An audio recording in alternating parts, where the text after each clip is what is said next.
हे बघा आपली रसमलाई किती छान झाली आहे। रसमलाईने रबडीतले सर्व दूध शोषून घेतले आहे आणि एकदम सॉफ्ट ही झाली आहे, स्पंजी पण झाली आहे। अशी रसगुल्ले आणि रसमलाई जरूर ट्राय करा। नमस्कार, मी शिवानी रेसिपीज मध्ये तुम्हा सर्वांचे खूप खूप मनापासून स्वागत। आज आपण हलवाई सारखी रसमलाई बनवणार आहोत। एकदम सोपी रेसिपी आहे। चला सुरुवात करूया। सगळ्यात आधी आपण टिक्की बनवायला घेऊया। त्यासाठी आपण गॅसवर कढई गरम करायला ठेवू। यामध्ये थोडे पाणी घालू। पाणी घातल्याने दूध तळायला लागत नाही। आता 1.5 लिटर दूध गरम करायला ठेवू। म्हणजे मी इथे 3 पिशव्या अर्धा लिटरच्या घेतल्या आहेत। टोंड दूध वापरायचे आहे। इथे आपण जे दूध गरम करणार आहोत ते दूध लो फॅटचे असले पाहिजे। तुम्ही ह्याऐवजी कोणत्याही ब्रँडचे दूध वापरू शकता, पण ते दूध गाईचेच असले पाहिजे। दुधाला गरम करताना अधूनमधून चमच्याने हलवायचे आहे। दुधाला एक उकळी येऊ द्यायची। दूध उकळेपर्यंत आपण दुधाला फाटण्यासाठी तयारी करूया। दुधाला फाटण्यासाठी तुम्ही लिंबू वापरू शकता किंवा विनेगर वापरू शकता। मी इथे विनेगरने दूध फाटणार आहे। इथे मी 2 चमचे विनेगर घेतले। तुम्ही लिंबू जरी वापरले तर असंच करायचे। लिंबाचा रस काढून तो गाळून घ्या। त्यात पाणी घालून पातळ करा। त्यात 2 चमचे पाणी घातले।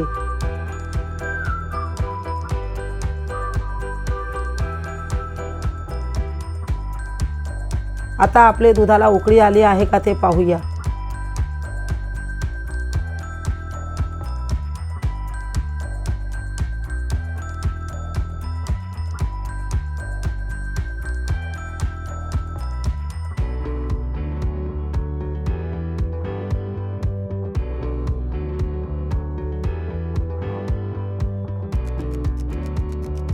दुधाला उकळी आली आहे। गॅस बंद करू। दुधाला चमच्याने हलवत राहायचे आहे। दुधाला बोट लावण्या इतकं गरम असले पाहिजे। दूध 70 ते 80% गरम असायला हवे। आता आपण त्यात थोडे थोडे व्हिनेगरचे पाण्याचे मिश्रण दुधात घालू व चमच्याने मिक्स करू। एकाच वेळेस सर्व घालू नका, थोडे थोडे घाला।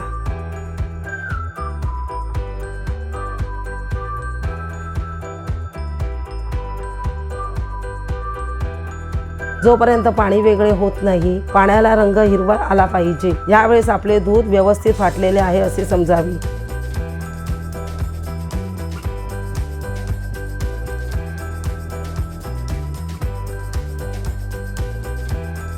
ह्याला थोडा वेळ थंड करायचे आहे। त्यासाठी बर्फाचे थंड पाणी घालायचे। पाण्यामध्ये भरपूर बर्फ घातले होते, ते पाणी ह्यात घातले।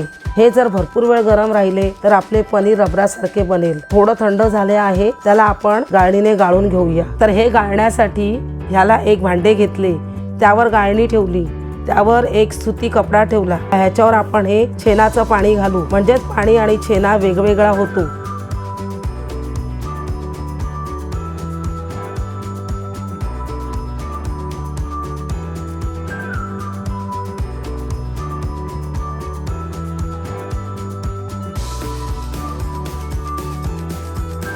आता त्यानंतर पुन्हा थंड पाण्याने आपल्याला स्वच्छ धुवून घ्यायचे, कारण ह्यामध्ये आपण व्हिनेगर वापरले आहे। त्याचा वास या पनीरला लागलेला असतो, तो निघून जावा म्हणून थंड पाण्याने याला 2-3 वेळा असं धुवून घ्यायचे। तर याला 3-4 वेळा धुवून घेतले।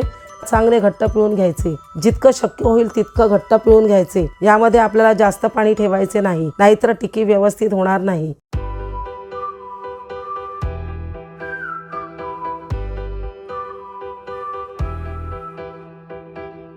किंवा याला पिळून घेऊन 1.5 तास टांगून ठेवू शकता। पनीर आपण अर्धा तास निथळायला ठेवले। तोपर्यंत आपण रसमलाईचा रस तयार करू। एका कढईमध्ये 1 लिटर दूध गरम करत ठेवले।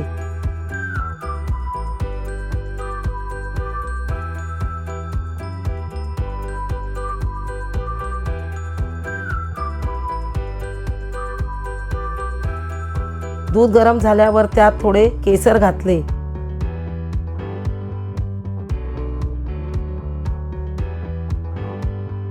थोडीशी वेलची पावडर घालू।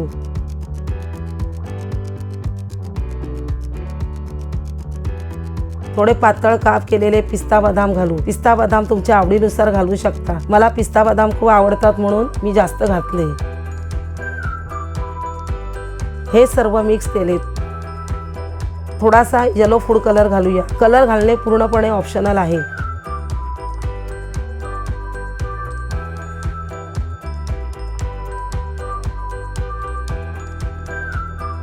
या दुधाला चांगली उकळी येऊ द्या। गॅसची फ्लेम कमी करायची आणि दुधाला 7 ते 8 मिनिटे उकळू द्यायचे, म्हणजे दूध कमी झाले।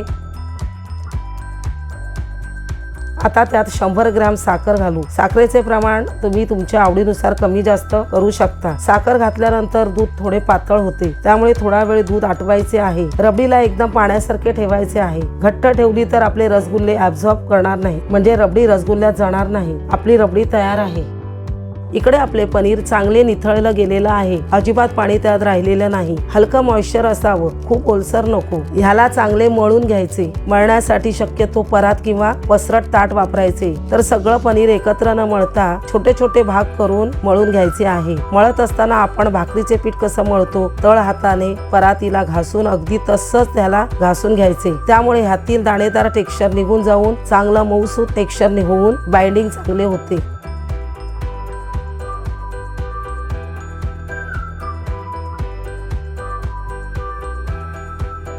मला 7 मिनिटे लागली। हे सर्व छेन्यावर अवलंबून आहे। तुम्हाला 10 मिनिटे देखील लागू शकतात, तर तुम्ही 5 मिनिटे 10 मिनिटे यावर न जाता जोपर्यंत लोणीसारखे गोळा होत नाही तोपर्यंत मळत राहा। छेना तयार आहे। आता ह्यात आपण थोडासा कॉर्नफ्लॉवर घालूया। याला मिक्स करून घेणे खूप जरुरीचे आहे। कॉर्नफ्लॉवर घालायचे हे पूर्णपणे ऑप्शनल आहे। हे उपवासासाठी बनवणार असाल तर कॉर्नफ्लॉवर घालू नका। हे घालणे जरुरीचे नाही, असंही बनवले तरी चालेल। आपला छेना तयार आहे, स्मूथ झालेला आहे। कॉर्नफ्लॉवर चांगल्या प्रकारे मिक्स झालेला आहे।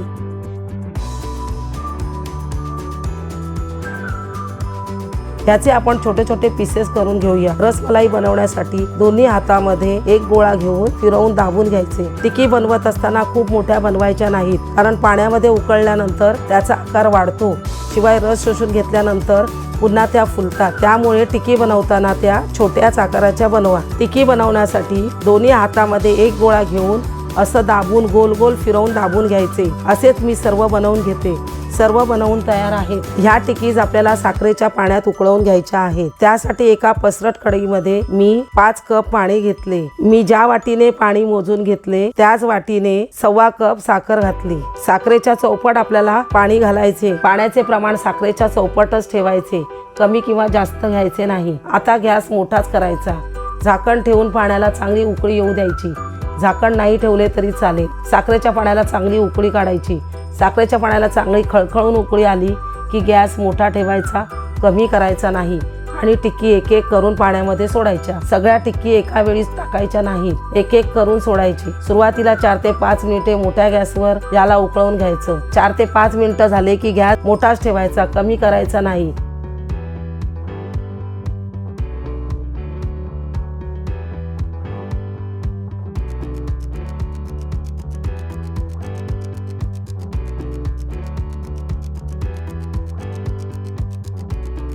याच्यावर झाकण ठेवून 3 ते 4 मिनिटे उकळून घ्यायचे। 3 ते 4 मिनिटे झाकण ठेवून टिक्की उकळून घेतल्या।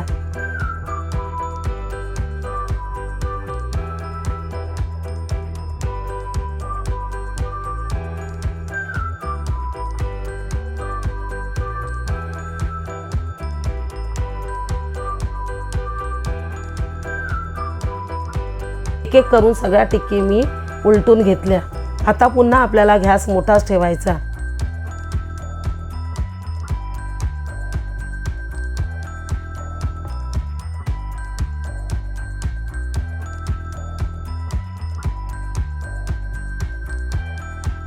आता पुन्हा झाकण ठेवून 3 ते 4 मिनिटे उकळवून घ्यायचे। तर आपण सुरुवातीला मोठ्या गॅसवर 4 मिनिटं, त्यानंतर 4 मिनिटे झाकण ठेवून मोठ्या गॅसवर उकळवून घेतल्या। गॅस बंद करायचा। 10 मिनिटांनंतर आपले रसगुल्ले तयार आहेत। गॅस बंद करून घेऊ। कढईत 10 मिनिटं असेच थंड करायला ठेवू। 10 मिनिटांनंतर एका भांड्यात 10-15 बर्फाचे तुकडे घेऊन त्यावर साखरेचे पाणी घालू। रसगुल्ला आहे त्या कढईतले साखरेचे पाणी घालू। पहिले आपल्याला साखरेचे पाणी थंड करायचे आहे, त्यानंतर ह्यात रसगुल्ले घालायचे आहेत। हे आपल्याला लक्षात ठेवायचे। 10 मिनिटांनंतरच बर्फामध्ये साखरेचे पाणी घालायचे, 1-2 तासानंतर नाही। हे ह्यासाठी केले जाते म्हणजे साखरेचे पाणी बर्फामध्ये घालावे, कारण साखरेचे रसमलाईचे पाणी स्टेबलाइज होण्यासाठी, ते तसेच राहण्यासाठी, कडक होऊ नये म्हणून आपण रसगुल्ल्यांना बर्फाच्या पाण्यात अर्धा तास तसेच ठेवून द्यायचे। अर्ध्या तासानंतर पूर्णपणे आपले रसगुल्ले तयार आहेत। आपण हे असेच खाऊ शकता किंवा याचे रसमलाई बनवू शकता। रसमलाई बनवण्यासाठी आपण रसगुल्ले दाबून रबडीमध्ये टाकायचे आहेत। बाकीचे सर्व रसगुल्ले पिळून रबडीमध्ये टाकणार आहोत। आता आपल्याला हे रसगुल्ले कमीत कमी 4 तास रबडीमध्ये ठेवायचे आहेत। तुम्ही कमी वेळ ठेवलात तर रसगुल्ल्यामध्ये आतमध्ये रस जाणार नाही। जास्त वेळ ठेवलात तर रबडीचा ज्यूस आतमध्ये जाऊन जास्त टेस्टी बनेल। हे फ्रीज मध्ये ठेवून घ्यायचे। कमीत कमी 4 तासानंतर आपण थंड थंड सर्व करूया।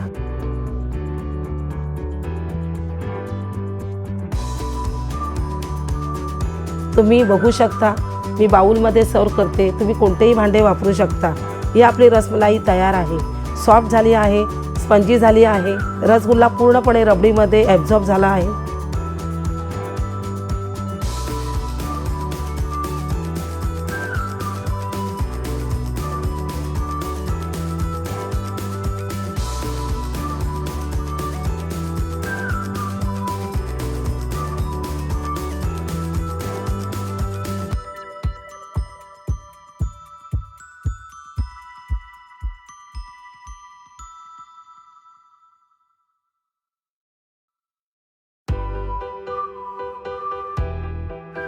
आतपर्यंत रस गेला आहे। एकदम परफेक्ट रेसिपी आहे। तुम्हाला बनवायची आहे। बनवून माझ्याबरोबर शेअर करा कशी वाटली। वेळात वेळ काढून व्हिडिओ बघितल्याबद्दल धन्यवाद। व्हिडिओच्या खाली एक लाईक बटन आहे, तर जरूर प्रेस करा। मी आशा करते की हा व्हिडिओ तुम्हाला आवडला असेल तर जरूर प्रेस करा। आणि त्याच्याच बाजूला सबस्क्राईबचे बटन आहे, ते लाल कलरचे बटन आहे, ह्याला पण प्रेस करा। त्याच्याच बाजूला एक घंटी असेल तर घंटीवर प्रेस करा, म्हणजेच मी नवीन व्हिडिओ अपलोड करेल तेव्हा तुम्हाला त्याचे नोटिफिकेशन मिळेल आणि तुम्ही माझे व्हिडिओ मिस करणार नाही।